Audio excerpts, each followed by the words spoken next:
Begitu juga dengan kita zakat. Kita akan memperhatikan ketika kita selalu menghitung dari usaha-usaha yang kita lakukan, dari hasil panen kita, selalu kita hitung berapa zakatnya. Karena kenapa? Kita menginginkan kualitas dari ibadah yang kita lakukan. Kita menginginkan kualitas dari ibadah karena kita mengharapkan ridho Allah Subhanahu wa ta'ala. Begitu juga dengan bersedekah. Karena kita menginginkan keridhaan Allah Subhanahu wa ta'ala, maka tentunya sedekah yang kita keluarkan itu harus disertai dengan hati yang ikhlas. Allah Subhanahu wa ta'ala itu tidak menginginkan sedekah kita banyaknya atau sedikitnya, biar sedikit, yang penting kita ikhlas. Makanya usahakan dalam kehidupan kita ini, usahakan jangan lewatkan hari kita tanpa sedekah. Jangan lewatkan hari kita tanpa sedekah. Sedekah itu beraneka ragam.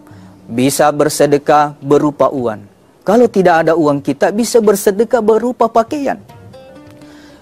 Ketika kita sedekahkan pakaian kepada sesama manusia, maka pakaian yang kita sedekahkan itu, apalagi dia digunakan untuk beribadah kepada Allah Subhanahu wa ta'ala, tentunya meskipun kita sudah meninggal dunia, maka sedekah kita selalu mengalir. Maka itu disebutkan dengan termasuk adalah amal jariah buat kita. Jemaah sekalian yang dirahmati oleh Allah Subhanahu wa ta'ala. Makanya pernah ada salah satu guru dipertanyakan bahwa ketika kita ingin bersedekah, ketika ada dua orang yang bertetangga, fakir dan miskin. Satunya fakir miskin ini rajin sholat. Yang tetangganya ini fakir miskin tetapi tidak rajin sholat. Siapa yang diutamakan ketika kita ingin bersedekah? Apa jawaban guru kita ini? Utamakan yang sholat. Karena kalau yang sholat kita sedekahkan, maka akan mengalir terus pahalanya. Karena dia gunakan untuk beribadah kepada Allah Subhanahu wa ta'ala. Makanya seringlah kita sedekahkan. Makanya ibu-ibu sekalian dirahmati oleh Allah, daripada baju kita digantung saja di lemari kita banyak, tidak digunakan, maka tidak ada salahnya kita berikanlah tetangga kita, kita berikanlah saudara-saudara kita, agar nantinya ada menjadi saksi di hadapan Allah Subhanahu wa ta'ala pakaian yang telah berikan. Karena harta sebenarnya ada itu 3 macam. Yang pertama yang kita makan, yang kedua yang kita pakai, dan yang ketiga yang kita sedekahkan. Tentunya yang kedua ini, yang kita makan, yang kita pakai, tidak akan kekal. Tetapi yang kekal adalah harta yang kita sedekahkan di jalan Allah Subhanahu wa ta'ala. Dan tentunya itu nanti akan menjadi tabungan kita di hari kemudian. Makanya guru kita mengatakan penyesalan yang pertama seseorang ketika dia meninggal dunia, dia menyesal karena dia tidak bersedekah. Dia akan menangis di hadapan Allah Subhanahu wa ta'ala, ya Allah, kembalikan saya di muka bumi. Saya ingin bersedekah ya Allah, saya ingin bersedekah. Makanya ada umur yang diberikan oleh Allah, ada harta yang diberikan oleh Allah Subhanahu wa ta'ala. Marilah kita selalu bersedekah. Kalaupun tidak mampu secara uang, bisa berupa pakaian. Kalau tidak bisa berupa juga makanan. Ketika kita membuat makanan, khususnya ibu-ibu sekalian, ketika kita membuat makanan, Rasulullah SAW itu selalu menganjurkan. Dibaratkan kita bikin pisang hijau.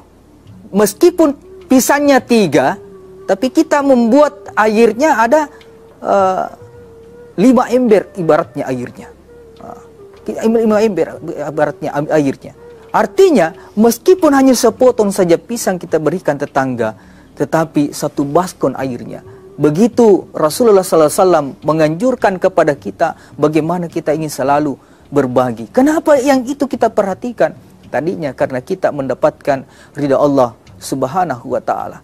Jamaah sekalian, pemirsa TV One dimanapun Anda berada. Kemudian, kalaupun tidak ada kemampuan kita bersedekah berupa makanan, bisa juga berupa ilmu pengetahuan. Sama halnya ketika kita berdakwah, kita menyampaikan ajaran Allah Subhanahu wa ta'ala, firman Allah, sabda Rasulullah SAW, itu semua adalah bentuk sedekah di jalan Allah Subhanahu wa ta'ala. Kalaupun tidak ada, bisa juga berupa tenaga.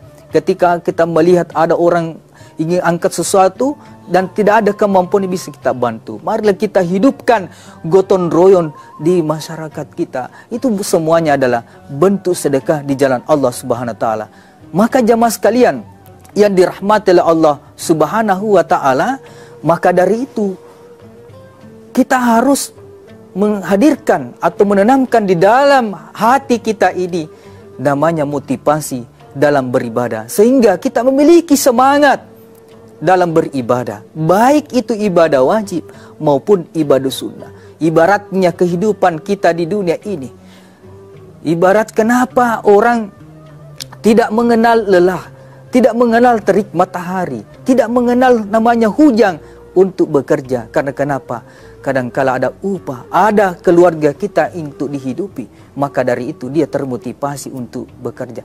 Alangkah ganjilnya seseorang, dia bersemangat untuk bekerja kehidupan dunianya, namun tidak ada semangat, tidak ada motivasi untuk bekerja untuk kehidupan akhiratnya. Padahal kehidupan akhirat itulah nantinya, di tempat situlah kita akan kekal nantinya. Orang yang tidak ada bekalnya di hidup di dunia ini, baik ibadah wajibnya begitu pula dengan ibadah sunnahnya, maka nantinya di hari kemudian dia akan menggigit jari. Di hari kemudian tentunya penyesalan yang akan muncul di hadapan Allah Subhanahu wa ta'ala. Karena kenapa? Dia tidak memperhatikan namanya ibadah di sisi Allah Subhanahu wa ta'ala. Maka dari itu, hadirkanlah semangat, motivasi dalam beribadah, sehingga ibadah yang kita lakukan, ibadah yang berkualitas, karena kita mendapatkan ridha Allah Subhanahu wa ta'ala. Pemirsa TV One dimanapun Anda berada,